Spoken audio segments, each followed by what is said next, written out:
Hey everyone, welcome to the channel. All things Middle-earth here with the video on some speculation for which heroes will be required or which team will be required to unlock Elrond, as well as what teams he could potentially plug into. So stay tuned. Some of that speculation coming up in just 1 second.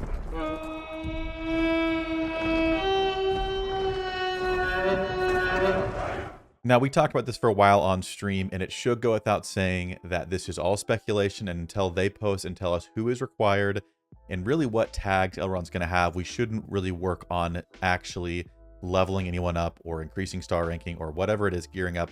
Don't do any of that until we know for sure, but it is kind of fun to speculate about that. So we spent a little while on stream doing that. I thought I'd share some of the ideas that we went through.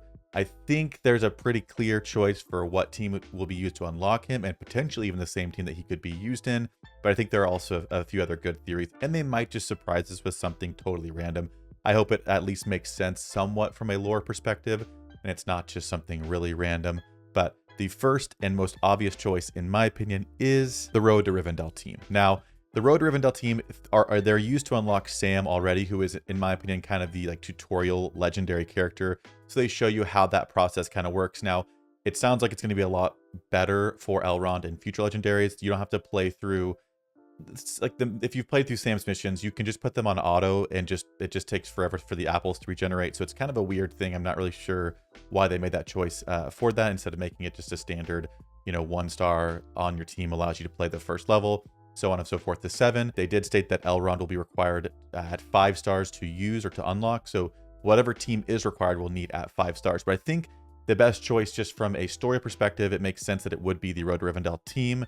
Obviously, where there's some interaction with Elrond in Rivendell. And it also makes sense because it kind of forces everyone to go through the tutorial period for Sam, whether you like it or not. And Strider is kind of time gated behind challenges, so people can't just join the game if you're joining late and Elrond's already out and rush to a kind of broken or like better legendary you have to follow the progression, which again may not be the best thing in the world, but you do get him from the daily quests. Every time you do your daily activities, you get 5 Strider shards, as well as just the other quests by completing different missions in different areas. I'll show you really quickly. Down here at the quest portion, this is where you get the rest of the Strider shards. So he is somewhat time gated, so everyone's going to have to go in. They're going to have to get the Road to Rivendell team. If we know it is the unlock, then it probably would become the preferred team to start with, even if it's not quite as good as the other ones, assuming Elrond is good.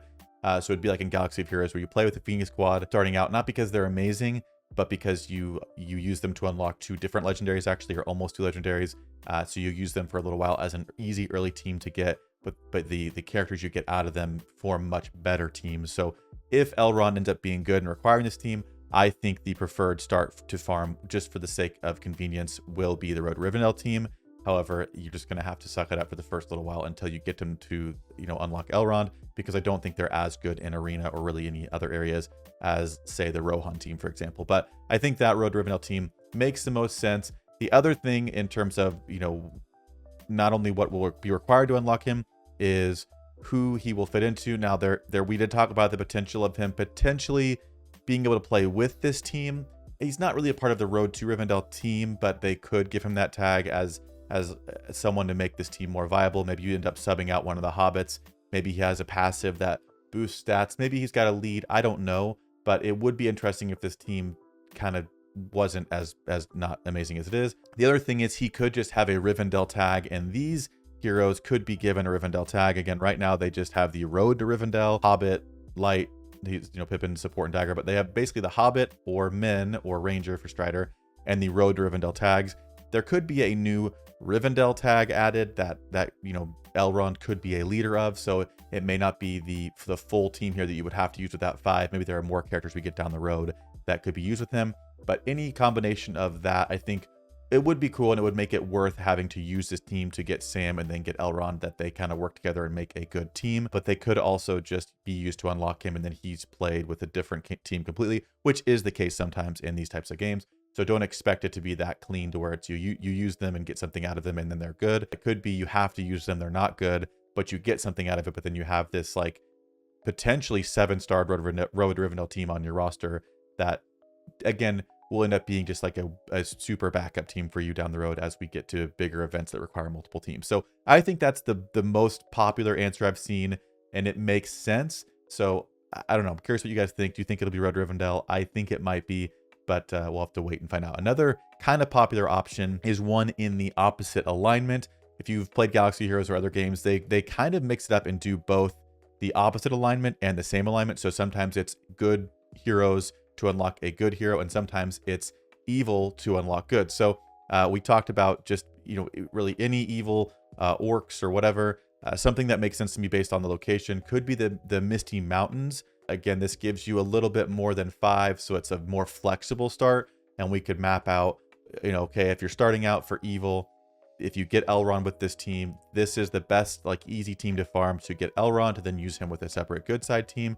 So it could be something like a Misty Mountains faction. It could also be something like Isengard, and there's 5 Isengard. So I don't feel as strongly about a very clear frontrunner for the evil side. I think if they were to do something like Misty Mountains, it'd be kind of nice, because there's a lot more options that I think could make a better evil team. So you're not forming as less useful of a team. I just actually talked about how Bolg is not my favorite lead. So again, maybe there's a different, lead that comes in here somewhere that makes this mesh of characters a little better. But it could be an opposite alignment like the Misty Mountain squad. Again, then we get to the same point where, Elrond is then used with whoever they decide to give him tags for, or maybe more characters down the road. Another maybe obvious idea is that elves are required to unlock Elrond, and then obviously being an elf, he could be usable with the elves. We only have 4 in the game currently, and this is actually, I think, what could end up happening as well. I feel kind of strongly about this one. In Galaxy of Heroes, a lot of times the way it works is obviously they're trying to make some money. I get it. I'm okay with it as long as it's not obscene. But there are 4 elven characters that will be required, and they will announce a 5th character, maybe Elladan, who is Elrohir's brother. They're both Elrond's sons. And they'll say, hey, we're going to have a marquee event for Elladan. You play this event and you unlock him at a low star count. But to unlock him at a 7-star ranking, and then in turn a 7-star Elrond, you would need to open some kind of an Elladan chest that they have before they launch Elrond. This would probably be, I mean, this would, I think, is a very likely option. I think it would be frustrating though, because it's the very first legendary, and I don't want them already having us pay to like get those legendaries. I think this legendary should be easy to get. That's why I like the Road to Rivendell team idea. I think everyone should be able to obtain it after a little bit of time of getting Strider, startup or whatever, or maybe they add him to some places later, whatever it is. But to me, this is kind of the most like monetized option, where they say a squad will be used that's not yet complete, and they're going to give us a character that we have to spend money if we want to get right away. Now, obviously the answer, if you're not spending and it is something like this, is just that you're not going to get Elrond in the first way around, because it's going to be on a rotation.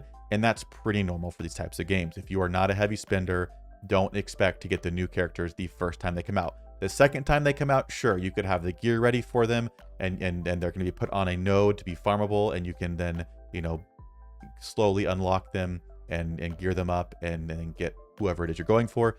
But if it is a squad like this, where they do a marquee type of event to unlock the 5th slot, don't expect to get Elrond unlocked in the first wave without spending a little bit. But that is my probably least like favorite option, but my most realistic one. So I'm hoping it's not the case.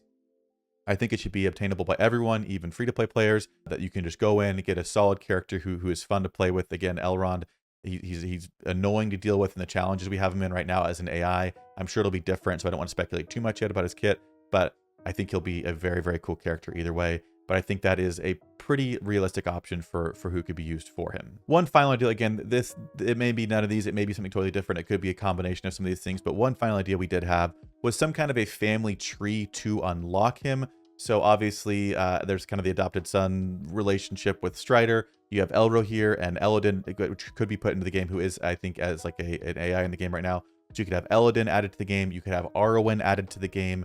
And there could be some kind of a family tree. Maybe there's a combination with some family members and rangers who, had some adventures with Aragorn. It could be something like that. Again, if they take a route like this, where it's like his family that unlocks him, that potentially means there is a process to unlock an Elladan or an Arwen type character. I think some of those characters like Arwen are big enough to have her own unlock event, not necessarily just be given out to unlock legendary. But I think a family tree or ranger type thing could end up being an option as well. But again, at the end of the day, this is all just speculation, so don't go out there and start leveling up random things that I've talked about here. Again, I think he's going to be cool. He could be a great plug and play character.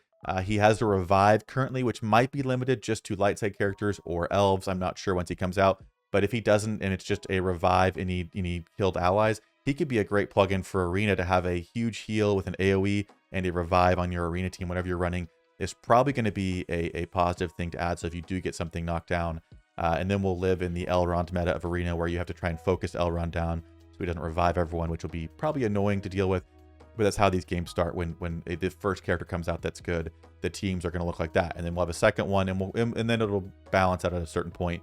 But that's kind of how these things go. So we might see a lot of Elronds in Arena in the future. But I just wanted to share some thoughts. Again, if you're not subscribed, consider doing so. We stream, almost every day, sometimes a couple times a day, and we'll stream and just talk about things like speculations for this event, how they could work, kind of pulling some ideas from Galaxy of Heroes, which the Capital Games develops as well, the Star Wars version. So pulling some ideas from there of how they've done things, so it's not totally out of thin air, but just this is how we've seen it done before. It could happen in this game. And they've already said the legendary system will be how they do things in Galaxy of Heroes. So we have confirmation that they are going to do it that way. The exact details of which teams they pick will obviously be up to them. But again, I'm sure they'll let us know pretty soon here. I can't imagine with the raids being confirmed for Q3, I can't imagine they'd make us wait too long without some legitimate content to start working towards and get excited for. So I bet you here pretty soon we'll have some requirements for Elrond and potentially a kit reveal for him. So as soon as I see information on that, I'll be covering it on the channel. So don't miss out. Hit that subscribe button. And if you enjoyed the video, hit the like button. It does support the channel. I appreciate it. And I'll see everyone in a future video.